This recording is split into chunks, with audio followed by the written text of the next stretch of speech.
On July 13th, a woman went missing in Hoover, Alabama after calling 911 and reporting a toddler walking along the shoulder of Interstate 459. At the time, nobody could imagine how something like this could have taken place, but in the 7 days since the strange events of that night, nobody knows what to believe. In this video, we will be going over the sequence of events chronologically, and then we'll discuss some of the inconsistencies in her story to understand why a lot of it isn't adding up. A quick trigger warning for today's video, as I'll be talking about topics such as abduction and human trafficking, and if that's something that you might find a bit disturbing, now might be the best time to click off this video. While you're here, please don't forget to hit that like button because it really helps me out and helps me get noticed with the algorithm. And if you enjoy the video, don't forget to hit that subscribe button to see more videos like this in the future. On Thursday, July 13th, 2023, at around 9:30 p.m. while driving home from work, 25-year-old Carlee Russell would notice what she described as a toddler walking along the shoulder of Interstate 459 in Hoover, Alabama. Concerned for the child's well-being, Carlee allegedly followed the child and called 911 to report the situation to the Hoover police. Hi, I am on Interstate 459, and there is a kid just walking by themselves. Oh, hold on. Where on 459 are you? I'm right next to the exit 10 by the Hoover Med, like to get off by the Hoover Med. Okay, so you're before that exit? Yes. Okay, and were you headed southbound or northbound? Like towards that Tuscaloosa or toward 280? Towards Tuscaloosa. Okay, and was the child on the left or right side? On the right side. Were they walking northbound or southbound? They're walking towards Tuscaloosa. Walking southbound, or how old did they look? Like a toddler, like maybe like 3 or 4. Did you pull over with them? Are you still with them? Yes. Okay, are you with the child right now? No, I'm not. I didn't get out of the car. I can see them though. Do you mind staying and keeping an eye on them until we get there? Yeah, sure, yeah. Okay, what kind of car are you in? I'm in a red Mercedes-Benz Is it a sedan or SUV? SUV. I mean, it's a sedan. Sorry. Can you put your hazards on for me? Yeah, they're on. Okay. Did you talk to the child at all, or did you say anything to them? No. Okay. No. Do they look like they're injured? No, they don't. Are they white, black, Hispanic, or Asian? They're white. Okay. Is it male or female? I think it's a boy, a little boy. White male? Okay. So is he wearing clothes? Yes. Okay. What is he wearing? It's a white t-shirt, and it doesn't look like he has any pants on. It looks like a diaper. And you don't see any cars anywhere? No, no cars anywhere.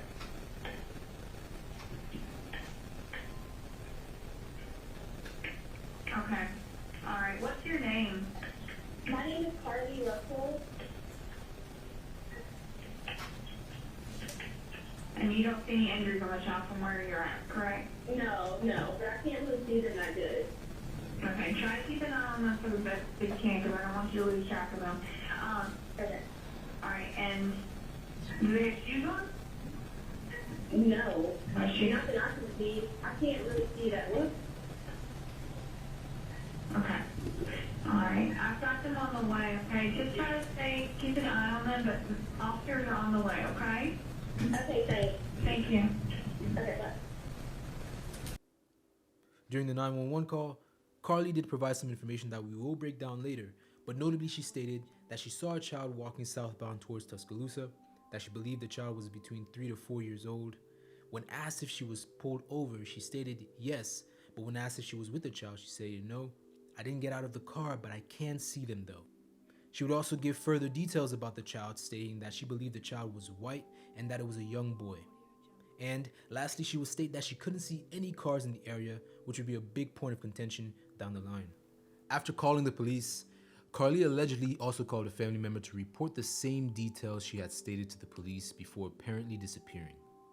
When officers arrived at the location nearly only 5 minutes later, they found Carlee's car and her belongings and cell phone, but were unable to find Carlee or the child. By Friday morning, when the news broke of a woman possibly being abducted while stopping to help a toddler on the side of the road, local news and online blogs were following the story pretty heavily, with many sending their thoughts and prayers. Many also expressed their belief that the child may have been used as bait to possibly lure a young woman out to be abducted. It's my belief that with human trafficking being such a big issue in Alabama, with statistics showing that in 2021 alone, there were 80 case reports received with 216 victims involved in these cases. So I definitely understand why the police took this so seriously so quickly, with it happening on the highway and the circumstances being as strange as they were. In the coming days, the police and many people in the community would come together to pray for the family and begin searching for Carlee.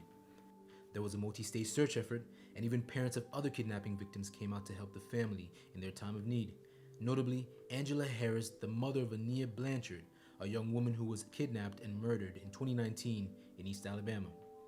Mother with experience searching for her own daughter is stepping in to support Carlee's family. Angela Harris is the mother of Ania Blanchard, who was kidnapped and murdered in 2019 in East Alabama. My heart's breaking, yeah, for them, yeah. But I'm going to help them. I'm going to be right here beside them. Angela Harris is among dozens of people who have come together to find 25-year-old Carlee Russell. It's a search Harris is familiar with. When I was missing, that's all I could, for the whole 32 days, is that your body's in a constant find my child. Yeah. In 2019, Harris's daughter, Ania Blanchard, was kidnapped and murdered. Harris now leads Ania's Heart, a nonprofit that teaches safety education, situational awareness, and self-defense. Police in Alabama searching for a 25-year-old woman who vanished after telling a family member that she was stopping to check on a child she saw walking on the side of an interstate highway. I mean, what else is there to do? I know that there's a lot of people out there searching for her, and I feel like this is the first place that we needed to do, is just come before the Lord and just, you know, prayer is what I can do. I might not be able to get out and search for her, but I can do that. Our daughter just graduated from nursing school and travels down 459 all the time, and we know that she would, in a heartbeat, stop if she saw a toddler walking along the road. This is what's going on in our world. I mean, and it's happening, and we're crazy not to think that it's happening right at our front door. And it's situations like this that, you know, bring awareness to everyone. She's a godsend. Bubbly personality, loving heart, giving, just joyful in nature. She's a fighter. Fortunately, it seemed everyone's prayers were answered when 48 hours after going missing, Carlee Russell would show up at her parents' house alone and was taken to the hospital for an evaluation. As happy as people were to see Carlee home, a lot of questions were still left unanswered, and as police continued the investigation, several inconsistencies began to come up in Carlee's story. Pretty soon after Carlee returned, her parents were interviewed and spoke out about their experience over the last 48 hours and expressed that they were elated to see her home, but understood their daughter was not in a good mental state, and so they had to step back and allow medical professionals to do their jobs. This morning, in an exclusive sit-down with NBC News, the parents of 25-year-old Carlee Russell are speaking out, describing the moment their daughter appeared on their doorstep. What did you do when you saw her? We tried to hug her as best we could, but I had to stand back because she was not in a good state. Authorities have not indicated where Carlee was during the 48 hours she was missing or what happened. Her parents declined to share what their daughter told them, citing the ongoing investigation. Anything leading to the case itself, we can't discuss that. Carlee has given detectives her statement so that they can continue to pursue her abductor. Do you believe that there's an abductor still out there? Absolutely. During this interview, Carlee's mother also spoke about calls and texts they received where people were maliciously lying to them. But throughout this interview, a few things began to spark some doubt in a lot of individuals, especially when asked about specifics regarding what happened. The parents declined to share what their daughter told them or share what specifically happened Saturday night when Carlee returned home. They also refused to discuss the details of how she found her way back to them, citing the ongoing investigation. A few days before this interview, though, police had released a video of the specific stretch of highway Carlee was on around the time that she disappeared. Many who watched this video noticed that although Carlee had stated that she saw no cars around, and many people implied this to mean that this was an empty stretch of road, when you take a look at the video, there were many cars that passed by during this time. A few days after the interview, Hoover police held a press conference in order to share information regarding their investigation with the community, in order to clarify facts around the case and put the community at ease. But the press conference raised more questions than it answered and really set the tone of doubt moving forward with the case. So, moving forward, I really want to preface that everything from this point on is just my opinion and speculation and alleged, based on the facts as we know them, and as things are kind of being brought to the table now, we are not 100% sure of what really happened, but these are my opinions and speculations based on the case as it is now. And we're going to kind of go through these opinions or these speculations chronologically, starting with the days leading up to Carlee's abduction. So a few days before Carlee's alleged abduction, she made a few searches on her devices that were a bit strange based on, the events that happened after. Some of these searches included if you have to pay for an Amber Alert or what the maximum age is for an Amber Alert. On July 11th at 7:30 a.m., the term, "Do you have to pay for an Amber Alert?" was searched. There were 2 searches related to Amber Alerts on a computer at Carlee's place of employment, including one regarding the maximum age of an Amber Alert. She also searched up how to take money from a register without being caught, and searched for one-way tickets from Birmingham to Nashville with the departure date on July 13th, which was the day that she went missing. On July 13th at 2:13 a.m., the day of her disappearance, the term Birmingham bus station was searched. On July 13th, 2:35 a.m., a search for a one-way bus ticket from Birmingham to Nashville was conducted with a departure date of July 13th.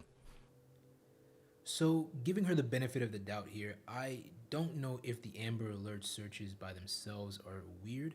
I know that if an Amber Alert maybe blew up on my phone and I was curious, I might search for the maximum age for an Amber Alert, or if you have to pay for an Amber Alert. Like, things like that happen, and I know that some people are curious and search up strange things. But I think searching up a bus ticket the day that you go missing and searching up how to take money from a cash register without getting caught, that's a bit strange. Coupled with the fact that on top of that, she also searched for the movie Taken, which is a really weird tidbit, but seeing how essentially the scenario played out, it kind of felt like she was trying to play out the movie Taken in real life. But again, that's just my opinion. Outside of the weird searches, let's take a moment to actually look at the incident itself. So the highway incident where she saw the child, or allegedly saw the child. I've looked at the video that the police released of that highway footage, or that highway stretch where she states she saw the child, and I don't know if I'm not seeing things right or if, I'm the only one looking at it this way, but there are multiple cars that pass before her and multiple cars that pass after her. And a lot of them pass on the right side of the highway, so on the rightmost lane. And if you look, their headlights clearly illuminate the shoulder of the road. So you would see, or I believe you would see, if a child was walking on that part of the road. But at no point do I see anything. I don't think anyone can really see anything here.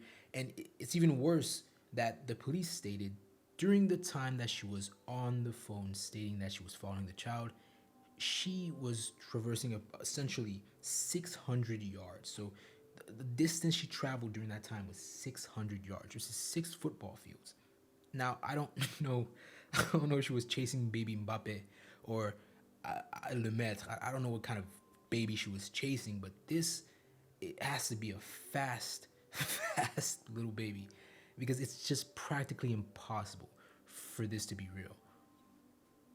Data from Carlee's phone, including her Life 360 app, shows that she traveled approximately 600 yards in her vehicle while she was on the phone with 911, stating that she was following a child. 600 yards. That is 6 football fields straight. 600 yards. On top of following this baby for 600 yards in essentially at the night, where she's stating she doesn't see any other cars, although we can see clearly there are many cars passing, She also is able to describe the child very clearly. If you remember, she stated that she knew it was a white child and it looks like a boy. She also stated that she thought it was wearing a shirt, but no pants, just a diaper. Now, again, how she's able to see all of this at night while with the illumination of multiple headlights from this video, we're not able to see anything at all is already a little bit suspicious in itself. But then if you take into account what she gives as a story whenever she comes back, things kind of just get weirder and weirder. At 10:44 p.m. on July 15th, the Hoover 911 center receives a call from Carlee's residence stating that she returned home on foot. During the statement, she told detectives that while traveling down the interstate, she saw a baby walking down the side of the road and called 911. She stated when she got out of her vehicle to check on the child, a man came out of the trees and mumbled that he was checking on the baby. She claimed that the man then picked her up and she screamed. She stated he then made her go over a fence. She claims he then forced her into a car, and the next thing she remembers is being in the trailer of an 18-wheeler. This part of the press conference kind of sent up red flags in my head because I thought to myself, if this man came out of the woods and essentially grabbed her and she was screaming, what happened to the baby? Did the man not grab the baby also? And if the man was essentially holding her and the baby when they got to the fence, how did she end up being told or carried over the fence? Because I don't know how strong this man would have to be to carry both her and the baby over the fence with no issues. So I think that part was a bit weird. I think to myself that if she was told to go over the fence, maybe at that point she could have run back into the highway because there weren't a lot of cars crossing at that time. And even if there were, most of these cars were going fairly slowly. So she could have crossed the highway and alerted somebody. I mean, I think somebody would have done something to help her in that moment. And at the same time, by then the police were already on the way. They were maybe 3 minutes out. So that's in itself is weird. But then on top of that, she states that she was taken and put into a car. She doesn't remember how much time she was in the car. All she remembers next is that she was in an 18-wheeler, in the back of an 18-wheeler, which, again, I don't know. Like, she wasn't knocked out. No bruises were seen on her. I think the max she had was a bruise on her lip and her head was hurting, something like that, but she wasn't hit. In fact, she even stated that they didn't tie her up because they didn't want to leave impressions on her wrists, which is weird.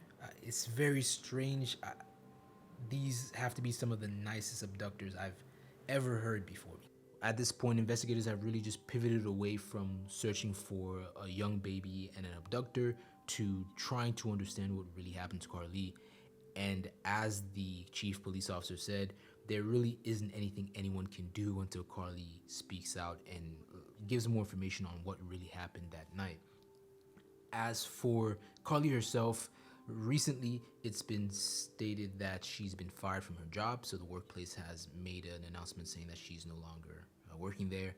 And apparently her boyfriend has essentially wiped all existence of her from his Instagram page. So really, at this point, I think that we can come to an understanding that something's really not right, and nothing can be said can be really cemented in fact for now. So everything's really just alleged, and it's really my opinion, but I definitely think that if she was lying about this, that was a fucked up thing to do, putting her family through all that trauma and the pain, and then just having everyone out there searching for her, anonymous donors coming out with $25,000 just to find out what happened to her, and then for her to come back and essentially say that she doesn't really owe anyone an explanation. That's kind of weird, and I get it. Some people say, or some people will say that she doesn't have to say anything, and that may be true, but at the same time, I think when everyone put together such a large effort to search for you and such a large effort to find you and find out what happened to you, I think the least you owe us is just at least an explanation of how you got back at the very minimum. You know, maybe not now, maybe not instantly, but I think at least a very clear explanation on how you got back, what happened during your abduction, in more clear detail than what she's given so far. So that's essentially where we're at now, and until there's more news about Carlee or anything else, I will just leave it at that. Unfortunately, with all that being said, this is just one of those situations that you're not really happy with the outcome of. If she really did lie about all this, I think she does deserve jail time. I think she does deserve some serious repercussions, because it takes away from all the women out there who are actually missing, and police could have been using those resources for anything else. And with women like Sherry Papini, who also lied, pretty crazy lies actually, about going missing, it's just sad to see that, a black woman especially would do something like this.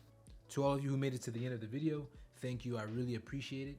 But let me know down in the comments what you guys think about the situation. Do you believe her? Do you not believe her?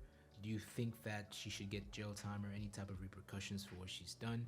And definitely don't forget to hit that like button. It really helps me out with the algorithm. And subscribe so that you can get notified when I post more videos like this in the future.